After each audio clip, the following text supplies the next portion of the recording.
Hello, and welcome to a little mini episode for Vault Hunters Season 3 or 3rd edition, at least as of Update 5. Now, obviously, things are subject to change. This is a alpha pack right now, or the pack's in alpha, rather.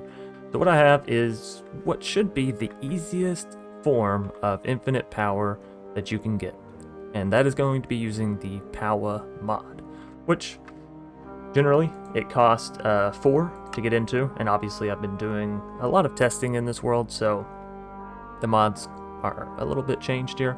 But yes, it costs 4 research points or 4 knowledge points in order to get into Powah, so not that expensive, honestly, given, you know, mechanism. You have to unlock mechanism first and then mechanism generators. Thermal, same thing, thermal and then thermal dynamos. And iron generators, while you can get into it for the low cost of 1 knowledge point, you definitely pay for that with cost of resources, right? Because iron generators, they don't produce a whole lot. I believe the actual iron generator right here only produces like 4 or 6 FE per tick, which is atrocious, and you have to constantly feed it items, so it's just not that great. Now, that being said, the hardest part about getting into this power generator here using Powah is you need a lot of blaze rods. Specifically, you need 78. So sure, that's on a little bit of the higher end, but if this is all you need in order to get infinite power, well, you can pretty much call yourself good, right? Because you can go stand at a blaze for maybe half an hour with looting and take it all out, or if you have a blaze farm,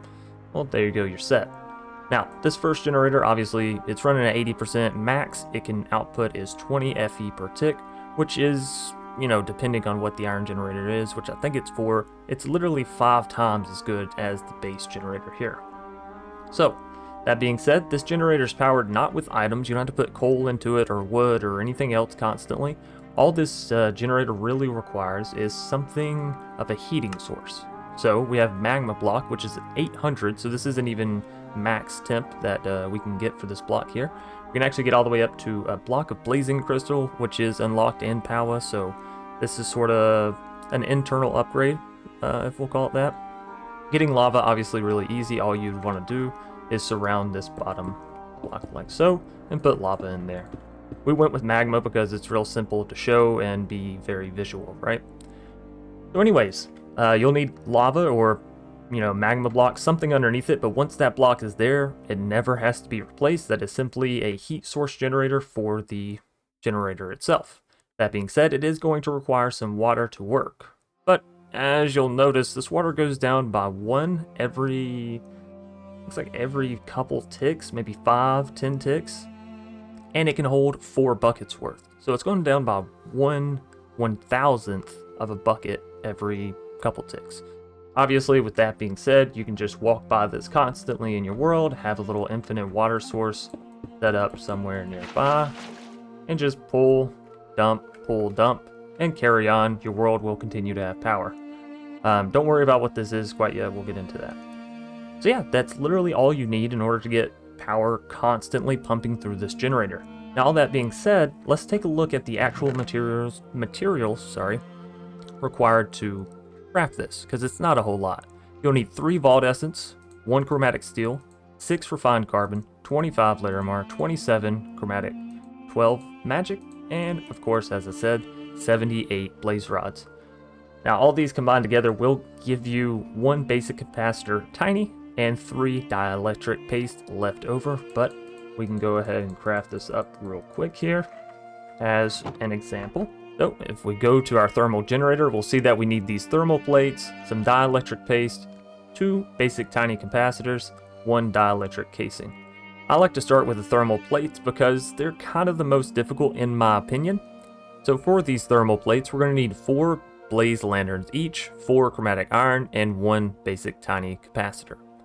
The blaze lanterns are made using 5 blaze powders and 4 blaze rods, and this is where the number hits you, right? So overall, right, if we're going to make this thermal generator, we need 4 times 4, which is 16, right? Because we need 4 blaze lantern per 1, or sorry, 3 times 4, which is 12 on the blaze lantern. And then of this, we're going to need 12 times 5, so 60 blaze powder, and 12 times 4, 48 blaze rod. So let's go ahead and get that. Actually, this might be easier if we split this and do that. So we have 60 blaze power, 48 blaze rods. We can go back in here, thermal, blaze lantern, throw this in, and that'll give us our 12. Now if we go back to the thermal plate, we'll notice that we're going to need these basic capacitor tiny. And we're going to need 3 of these. We can get 2 of them from taking a regular basic capacitor and combining it with Vault Essence and a Larimar gem. So we're going to at least need 2 of these basic capacitors. Capacitors require dielectric paste, and yes, this seems a little bit complicated, but once you start making the items yourself, you're like, okay, this is a bit easier to go. The dielectric paste is made from 1 Larimar, 1 refined carbon, 1 chromatic iron, and 1 magic silk. You would think this is a big inventory or resource sink, but it gives you 4 paste back, so you know you're usually pretty good. Oops, I meant to create more than that, and I don't want to create using cheats because I want to show that this amount of materials is just right.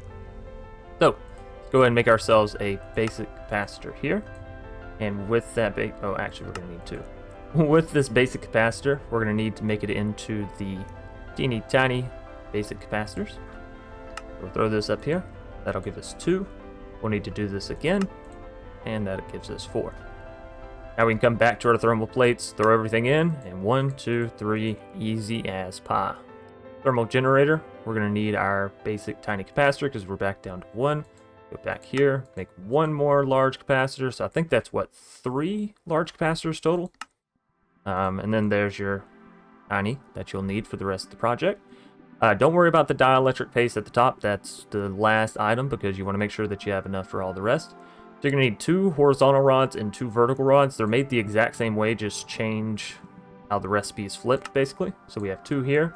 We're going to need 6 more dielectric paste. 1, 2. And then we go back to vertical. With this we can, whoops, sorry, I keep left clicking and it's in cheat mode, so that's why that happens. We can create our casing. From our casing, we should now have almost enough. We need 1 more source of paste. And as you can see, that consumed the last bit of our materials down there. And we can finally craft ourselves a generator. So just as I said, there's the 3 dielectric paste, and there's the 1 basic capacitor tiny. That of course gives us, sorry, real southern. Our thermal generator, which we can of course place down in the world and have it draw energy. Now, all that being said, this is fantastic, blah blah blah, it's great, it's cheap. Upgrading to the next form, which allows you to get up to, I believe it's 60 FE per tick, is really cheap as well. All you need to do is take your thermal basic generator, or your thermal starter generator, I'm sorry, and put it in for a basic recipe, which is just very similar recipe here. You'll need more blazes, so if you want to go ahead and gather this while you're in there the first time, right, just account for 2 more thermal plates. And this, like I said, generates 60 FE per tick. This generates 20, so it's literally 3 times as good, which could probably power most of the stuff that you're going to be looking to do early game anyways. Now, moving forward with this, it's very easily expandable. Obviously, you just place down another magma block, make another thermal generator, and you've doubled your power. So that is really cool. The other benefits of going into the power mod are kind of simple, long range power transfer, or energy transfer, how you want to say it, wireless energy transfer. So the way you can do this with power is really simple, and I just want to explain this because it's another benefit that might be a bit confusing. You'll need an energy cell. We're not going to go into how to craft all this stuff because that's a whole different topic, right? So you'll need energy cell. We can go with starter, that's fine. You'll need an ender cell. You can go with starter, and an ender gate. So what you'll want to do is place down your ender cell. You can configure it as well right here on the inside, what you want it to do. And basically you'll just take your energy cell, shift, left click it in, and it'll add to the total amount of FE that this ender cell can hold. Now what you want to do with that is take your ender gate, place it in. This essentially links it to the ender cell. And now you have a wireless form of power that we can just, let's see, what's something that takes power? Pulverizer, crusher, right? I don't know if this is actually in the, oh, here we go, magma crucible. We have our magma crucible, we can throw this on top, and it gets powered. Now the rate tick of this is right here. 500 FE, so you shouldn't need anything beyond the starter ender gate. These aren't too terribly difficult to craft, but you will need to get into the mod a bit further. So there's that, and then last but not least for this mod, the other nice thing is you can automate the water process of this pretty simply as well once you get into pipes, and the sink is actually unlocked from the beginning. It's just a little difficult to actually craft. What you can do, this sink is an infinite water supply that, as you can see, has 2.14, I think that's million buckets? Mega buckets? I'm not sure, but I think it's million or mega. Anyways, 2.14, that should be plenty to obviously keep things fueled forever and ever and ever, and all your machines can pull water from this same block. That being said, the sink is slightly expensive to craft. You're going to want this one right here, the one from cooking for blockheads. All these other ones are just decoration. So the sink, last thing of the video, we need 2 black chromatic steel ingots. Obviously I said this was expensive. Some terracotta, regular chromatic steel, and then an infinite water bucket, which I don't think it'll consume this for the recipe. It may not. I can actually test that here in a second. So yeah, you'll need a Pog and a perfect Alexandrite. Obviously the Pog being probably the most expensive thing there, but let's go ahead and test this out. Infinite water, terracotta, and then what was, or wait, do we need regular terracotta? There we are. Infinite water, black chromatic steel. Actually, steel in general would probably be easier to find, right? Yeah. And regular. Now if we pop back into this, and we try to make a sink. There we go. It does not consume the infinite water bucket. So you can also use this infinite water bucket in your create recipes if that's something you're going for. Yeah, there you go, ladies and gentlemen. Infinite power, probably in the simplest form in Vault Hunters. And really a very compact setup. Obviously we only have this one little line here, and you can even take this out if you don't quite have that set up yet. So hope you all enjoyed the video. If so, please be sure to leave a like down below. If you have any suggestions on future topics that I can cover with these mods, other automatic farms that you'd like to see, be sure to leave them down in the comments below. I do appreciate each and every one of you for having showed up and stayed all the way through the video.